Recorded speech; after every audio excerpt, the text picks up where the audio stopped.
नमस्कार, आप देख रहे हैं न्यूज वर्ल्ड। मैं हूं आपके साथ सानेसा और आइए बुलेटिन की शुरुआत करेंगे। सबसे पहले खबर, जहां पर 9 जून को प्रधानमंत्री पद की शपथ लेंगे नरेंद्र मोदी। कई देशों के अध्यक्षों को इसके लिए न्योता दिया गया है। और बता दें आपको कि श्रीलंका के राष्ट्रपति रानिल विक्रमासिंघे, मालदीव के राष्ट्रपति डॉक्टर मोहम्मद मुइज़ू, सेशेल्स के उपराष्ट्रपति अहमद अफीफ, बांग्लादेश की प्रधानमंत्री शेख हसीना, मॉरिशस के पीएम प्रविंद्र कुमार जुगनुथ, नेपाल के पीएम पुष्प कमल दहल प्रचंड और भूटान के पीएम शेरिंग टोब्गे ने न्योते को स्वीकार किया है। और सभी नेताओं ने अब इस निमंत्रण के बाद भारत के प्रधानमंत्री पद की शपथ कार्यक्रम में शामिल होने का न्योता स्वीकार कर लिया है।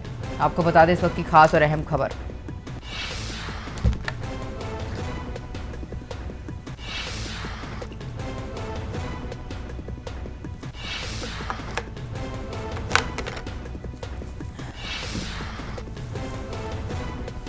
तीसरी बार प्रधानमंत्री पद की शपथ लेंगे नरेंद्र मोदी, जिसके लिए भारत के आसपास के देशों के प्रमुखों को भी यहां पर आमंत्रण दिया गया है।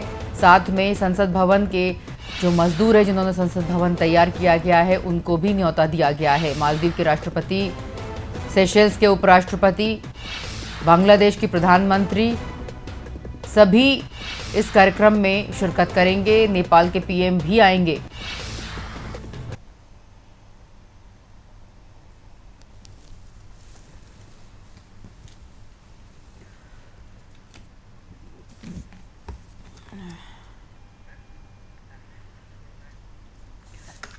चलिए, और अधिक अपडेट के लिए हमारे साथ संवाददाता धर्मेंद्र सिंह जुड़ चुके हैं, उनसे अपडेट लेंगे। धर्मेंद्र, जिस तरह से अब तीसरी बार प्रधानमंत्री पद की शपथ लेंगे नरेंद्र मोदी, और जैसे कि आपने कल देखा कि एनडीए का जो एक केंद्रीय बैठक हुई कल, जहां पर सभी घटक दलों ने उनको समर्थन दिया, भरपूर समर्थन दिया। इनफैक्ट देखा जाए तो इस समर्थन के बाद और अधिक मजबूती के साथ अब एनडीए गठबंधन सामने दिखेगा और इस बार का कार्यकाल कुछ अलग दिखाई पड़ता है।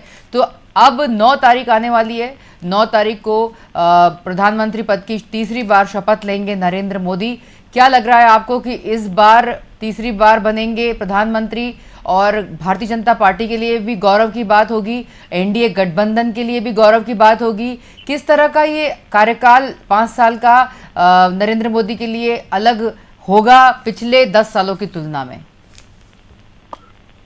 जी सनीसा, बता दूं आपको कि नरेंद्र मोदी का ये 3.0 शुरू होने वाला है, क्योंकि 9 तारीख को जब मंत्रिमंडल की शपथ होगी और उस दौरान उसकी तैयारियां भी पूरी हो चुकी हैं। कल जैसा कि पूरा दिन गहमा गहमी भरा रहा। पहले एनडीए संसदीय दल की बैठक हुई, संसद के सेंट्रल हॉल में हुई, और उसमें सबसे पहले राजनाथ सिंह ने नरेंद्र मोदी का नाम एक सर्वमान्य नेता के रूप में प्रधानमंत्री के लिए रखा, और उस पे सबने अपनी सहमति दी।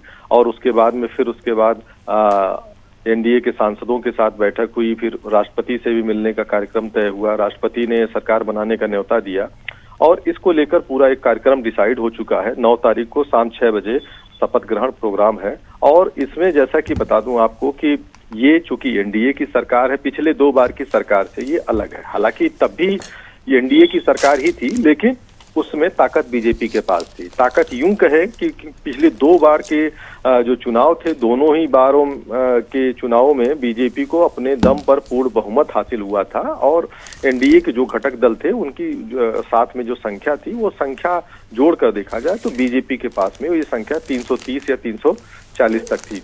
तो ये एक बहुत बड़ा मजबूती वाला वो क्षण था, जिसपे सरकार ने मजबूती वाले काम किए, अपने पसंद के काम किए, जिसमें धारा 370 पे काम हुआ, 3 तलाक पे काम हुआ, सीए पे को लेकर आगे बढ़े, और कई ऐसी चीजों पर भी एक बिल बनाने की शुरुआत हुई। महिला आरक्षण को लेकर बात हुई। तो ये वो मुद्दे थे जो भाजपा के अपने मुद्दे थे, और उसको लेकर आगे बढ़े, क्योंकि उसमें कोई रोक टोक नहीं थी। जब आपके पास खुद का बहुमत हो और खुद की संख्या हो, तो हमें दूसरे का मुंह नहीं देखना पड़ता है। लेकिन इस बार की सरकार पिछली 2 सरकारों से अलग है।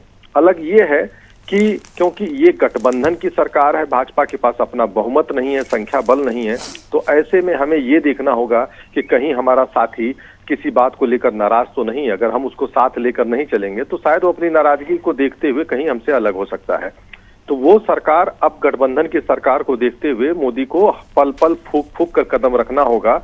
और इसी लिहाज से ये कल 1 से 1.5 घंटे का, सवा घंटे का करीब एक जो एनडीए संसदीय दल की बैठक हुई, उसमें अभिभाषण हुआ, तो उसमें प्रधानमंत्री नरेंद्र मोदी का पूरा जो अभिभाषण था एनडीए की मजबूती को लेकर था, एनडीए को के एक जो आपस में बेहतर सामंजस्य बनाने की बात को लेकर, उसी को लेकर आगे बात की गई कि किस तरह से एनडीए का अस्तित्व आया, किस तरह का एनडीए का हमारा साथ है और 30 सालों तक ये साथ चल रहा है। तो ये एक बड़ी बात है।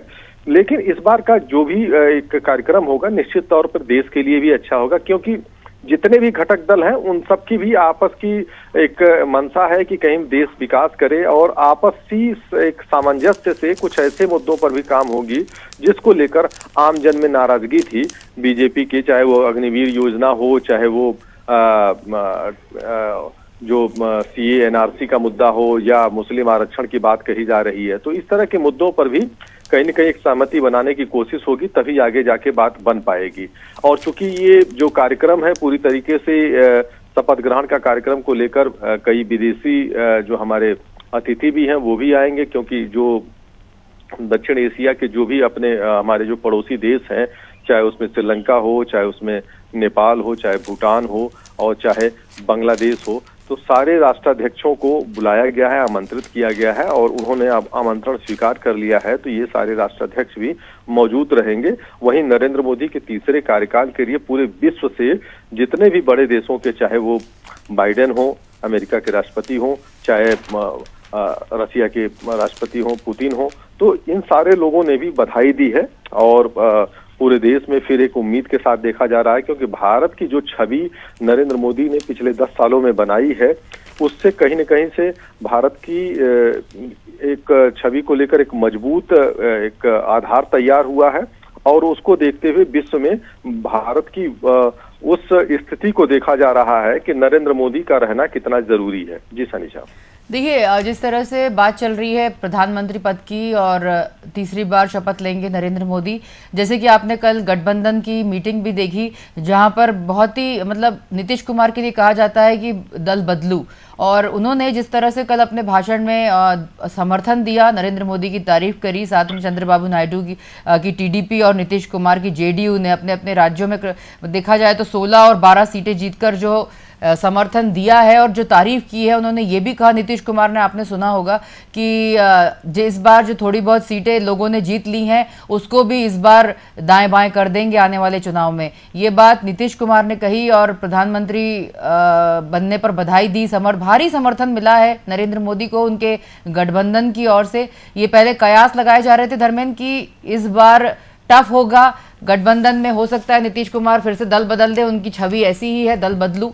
तो जिस तरह से उनको समर्थन मिला है चिराग पासवान का, उनकी पार्टी का, और उसके बाद चंद्रबाबू नायडू ने भी ये कहा कि नरेंद्र मोदी ने 24 घंटे काम करा है, दिन रात मेहनत करी है, एक छुट्टी नहीं ली। ये सभी बातें उनकी तारीफ में कल सभी गठबंधन के प्रमुख नेताओं ने वहां पर कही। तो निश्चित रूप से कहीं ना कहीं प्रधानमंत्री बनने के लिए और उनके प्रति जो विश्वास एनडीए के गठबंधन के लोगों में है वो एक अलग कल चीज़ दिखाई पड़ती है।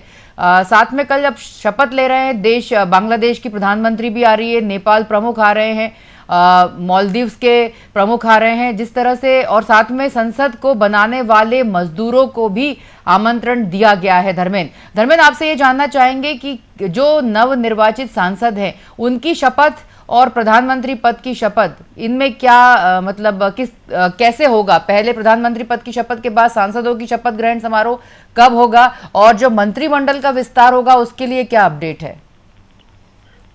जी सनीषा, बता दूं आपको कि जिस तरीके का एक पूरी तरह से एक खाका तैयार हो चुका है कि किस तरीके से 9 तारीख को जब नरेंद्र मोदी 3.0 की एक शपथ ग्रहण का समारोह होगा, तो उस समारोह में अभी तक जो एक सूत्रों से मिली जानकारी के अनुसार कि 18 मंत्री बनाए जा सकते हैं, जिसमें 8 कैबिनेट होंगे और 11 राज्य दर्जे और स्वतंत्र प्रभार के मंत्री होंगे। और इन 18 मंत्रियों में पहली बार जो भी घटक दल हैं उनको भी साथ में रखा जाएगा और इसमें बीजेपी के आपस के मंत्री भी होंगे। और ये भी कल एक जो बीजेपी की तरफ से भी जो ये कहा जा रहा है कि इस बार जो हारे हुए हैं, जो मंत्री हार चुके हैं, तो उनको रिपीट करना मुश्किल होगा, लेकिन जो मंत्री जीते हुए हैं तो वो ज्यादातर रिपीट हो सकते हैं। तो क्योंकि जो लोकसभा की संख्या है 543, उसके हिसाब से कुल 81 मंत्रिमंडल का एक संख्या बल निर्धारित है और उस निर्धारित संख्या बल के हिसाब से तो पहले जबकि एनडीए की सरकार थी जब अटल बिहारी वाजपेयी के समय, तो उस समय उसको थोड़ा सा बढ़ाया गया था और ये संख्या तब 81 से पार कर गई थी, क्योंकि उस समय वो घटक दलों की, क्योंकि उस समय भी बीजेपी के पास पूर्ण बहुमत नहीं था और घटक दलों को साथ में मिलाकर आगे चलना था, इसलिए उनको देखते हुए सब घटक दलों की भाई एक ही इच्छा होती है कि वो मंत्रिमंडल में अपनी जगह बनाएं। तो इस बात को लेकर पूरी तरह से तैयारी कर ली गई है। एक आपसी सामंजस्य भी बनाया गया है। मंत्रिमंडल में बस एक मंत्री पद के साथ साथ जो विभाग का बंटवारा होना है उसको लेकर एक सहमति बनानी बची है और वो भी बीजेपी में बना ली जाएगी। और आपको बता दूं कि जब शपथ ग्रहण हो जाता है तो जब संसद में सांसदों का शपथ ग्रहण होता है, वो शपथ ग्रहण के बाद की स्थिति होती है और उसमें फिर उसके बाद जो सारी पार्टियों के सांसद होते हैं उनको स्पीकर का जब ये चुन लिया जाता है तो वो अपना उनको शपथ ग्रहण कराता है। तो इसके बाद में फिर उसके बाद सरकार पूरी तरीके से तैयार हो जाती है और सरकार काम करने के लिए भी पूरी तरीके से तैयार हो जाती है। यहाँ तक कि पीएम मोदी ने 100 दिन का एजेंडा भी अपना एक तरह से बना लिया है, किस तरीके से हमें काम करना है, किन किन मुद्दों पे आगे बढ़ना है, किन किन चीजों पे हमें काम करना है।